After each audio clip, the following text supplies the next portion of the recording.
The doomsday bells aren't ringing yet, but British engineering could be facing some tough times ahead. That statement may seem improbable given that the government only recently identified engineering as a priority in its industrial strategy, announcing in November that it will increase investment in R. Genuine concerns abound that the needs of the sector may not be met in future due to an estimated shortfall of 20,000 graduates per year, which is not a problem that will be solved overnight. According to the Engineering UK 2017 report, 265,000 skilled workers will be required annually until 2024 to meet the demand of engineering enterprises, so it should come as little surprise that the same report stated that 69% of businesses are not confident of finding the high-skilled employees they require. Technical innovation has always had a home in the UK, with 7 of the 10 Formula One teams based in the so-called Motorsport Valley, around Oxfordshire and Northamptonshire, but the motorsport industry cannot assume it is exempt from the concerns of the sector at large.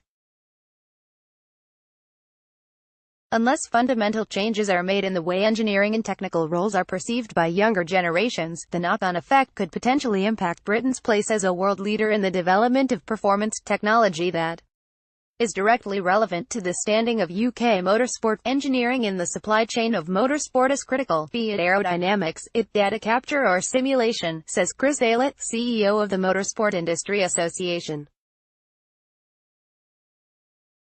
Motorsport is in all of those, and it will be affected, and is affected, by the difficulty in finding people who are suitably qualified. This is a mechanical engineering sport where hands-on people are absolutely essential, not just out in the paddock, on the pit wall or in the garages, but right across the industry.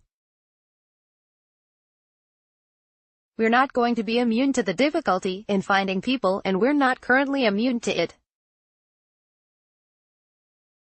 It is the single largest issue that continually comes up in every MIA business survey that we run each year. The thing that depresses future growth most is the lack of skilled employees, given the reality of an aging population, which is a contributing factor to the UK being less productive than other developed nations including the US, Germany and Italy. Change needs to start sooner rather than later, and that's even before considering the implications of Brexit and the well-publicized diversity problem, with women making up less than 1 in 8 of the engineering workforce. Engineering UK's report made 2 main suggestions, based on promoting the role and contribution of engineering to the UK, while also improving the supply of engineers through emphasis on diversity and encouraging students to pursue science, technology, engineering and maths (STEM) subjects in schools. The Year of Engineering is one step towards making those recommendations a reality. Targeted at students aged 7 to 16 and their parents and teachers, the government-led initiative was launched to improve the perception of engineering and engineers through inspiring experiences of modern engineering that will encourage young people to consider pursuing a career in the industry. The fruits of such a scheme are obvious if successful, but how would it work? Grand intentions. In essence, the Year of Engineering represents the union of industry and the government. Stephen Metcalfe MP, a former chairman of the Science and Technology Select Committee, is confirmed as the government's official envoy to increase the visibility of engineering by placing a spotlight on projects directed at young people and encouraging more within industry to follow suit. There are numerous projects of varying scale across the UK that hope to benefit. These range from the Big Bang Young Scientists. Machine tool maker Mozik, a partner of McLaren since 1999, is among those showcasing at Worcester, and non-executive director Marcus Burton believes improved visibility will be invaluable to the success of such programs. The important thing is to get national recognition of all the efforts that are already going on and see if we can get a kind of cumulative effect of all the efforts under this brand name, says Burton.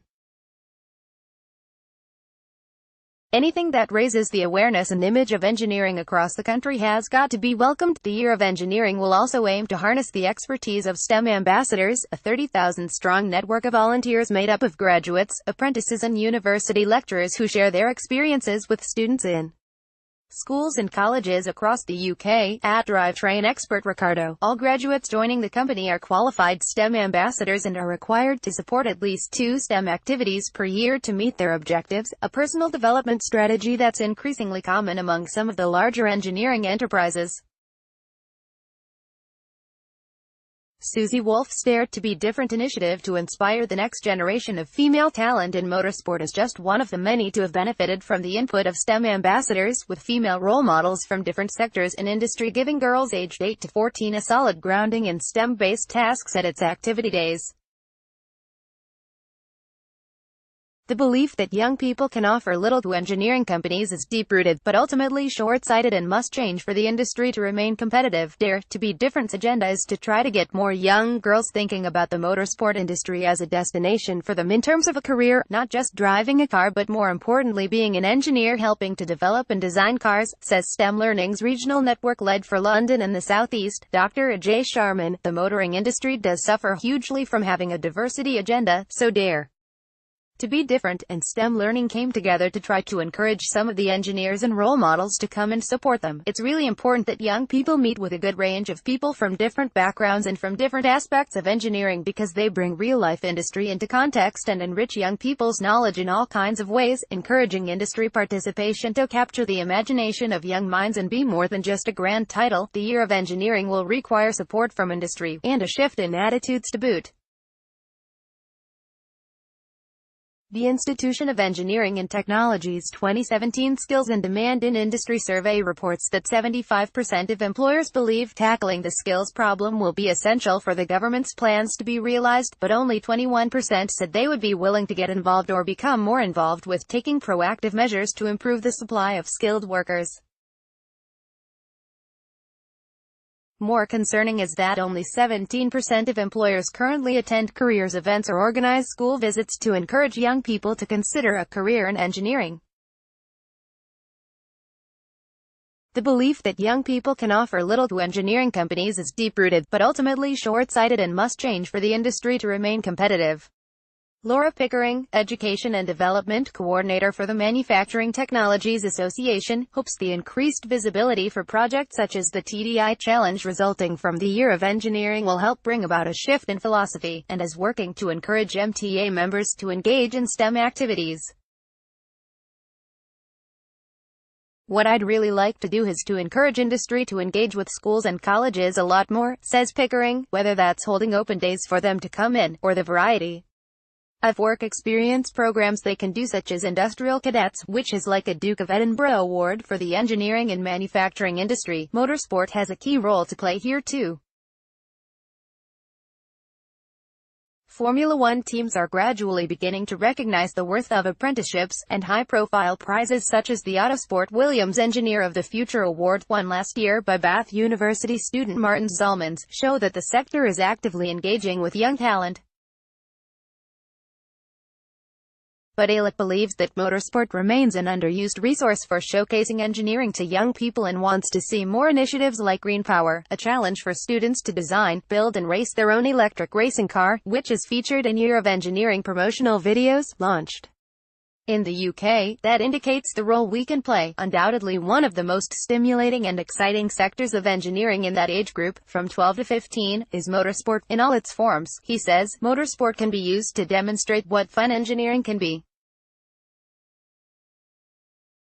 We're not British Aerospace or Airbus, we are a bunch of relatively small companies, but collectively we have this fabulous brand for young people. Aylett confirmed that the MIA plans to become an official partner of the Year of Engineering and says the organization is 100% supportive of its intent to mobilize industry. There's no question that heightening the awareness of this genuine shortage of 20,000 engineers on a national scale will help motorsport in simply raising the level of interest, he says. We want to engage in the campaign and will encourage our members to do so individually, as well as collectively. Collaboration will be key to bringing this vision to life, and the Year of Engineering presents opportunities for motorsport companies to partner with major OEMs, original equipment manufacturers, in different sectors of industry, whether through existing links with automotive companies or forging new links with marine, military and aerospace firms. All engineering-based sectors are very well aware of the shortage of engineers, and every sector is trying to push engineering as a professional career, so the next step on that journey is for the sectors to join up more, agrees Ricardo, Director of Powertrain Systems and McLaren Programs, Jason March. Motorsport has a really good opportunity with its links to the automotive industry to support the push in a more joined-up way, especially as we've seen more OEMs coming into motorsport. Having more of a cross-sector perspective is going to be very important. The more publicity and the more we get everyone working on it together, the better. Changing perceptions. If all elements combine to successfully raise the profile of engineering, it will be equally important to capitalize on this by improving the public perception of modern engineering and what engineers do. Today, advanced automation means engineering is more integrated than ever, allowing students to be exposed to the full breadth of industry from electrical to civil and mechanical engineering. We're trying to dispel these myths, more than anything, that it's not just about dirty, oily rags, says Sharman. For example, most cars today have more technology and software engineering in place than I've ever known before in my life. It's not just young people who need to be convinced, but their parents and teachers too. The skills shortage in engineering is partly a throwback to the image of engineering going through those changes that happened in the 1980s, where a lot of manufacturing closed down or was outsourced, says Burton.